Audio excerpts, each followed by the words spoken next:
One of the biggest problems in the payment processing industry is a lack of transparency. This couldn't be more evident than the way contracts are executed. A typical merchant services agreement is 3 to 5 pages long. There's a tiny little clause at the end to the effect of, by signing this agreement, you're agreeing to our terms and services listed here, that links to a URL. The problem? The terms of services document is usually 75 pages or more. On top of that, sometimes you can't see those terms because you're not even an account holder. That's a problem because buried deep inside the terms of service, you'll find the length of the contract, the cancellation fees, and liquidated damages. Basically, everything the company can charge you for early termination. A standard merchant services agreement is a 3-year contract with a $495 cancellation fee. Liquidated damages can be $100 or more for every month left on the contract.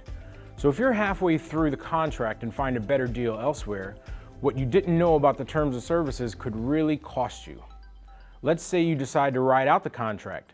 Most agreements give you a very narrow window, just 30 days, to give written notice that you intend to cancel. Miss the window and the fees reset, holding you hostage for another full term. Maryland House Bill 777 changes all of that.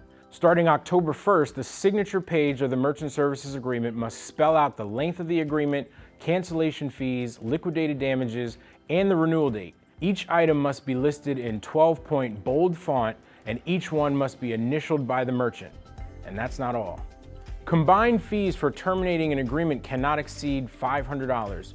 Your merchant services provider is also required to notify you at least 60 days prior to renewal. If the agreement does automatically renew, then they're prohibited from charging any type of fee, fine, or penalty should you decide to terminate their service. The law applies to all MSPs doing business in Maryland. Only providers who use month-to-month agreements and do not charge cancellation fees, penalties, and/or liquidated damages upon termination of their agreements are exempt. The law applies to businesses with fewer than 50 employees and that process less than $2 million per year in credit card sales. Once it takes effect, Maryland businesses will no longer be penalized by unfair merchant services contracts or forced to tolerate poor customer service for an extended period. For more information on House Bill 777, please visit marylandhb777.com.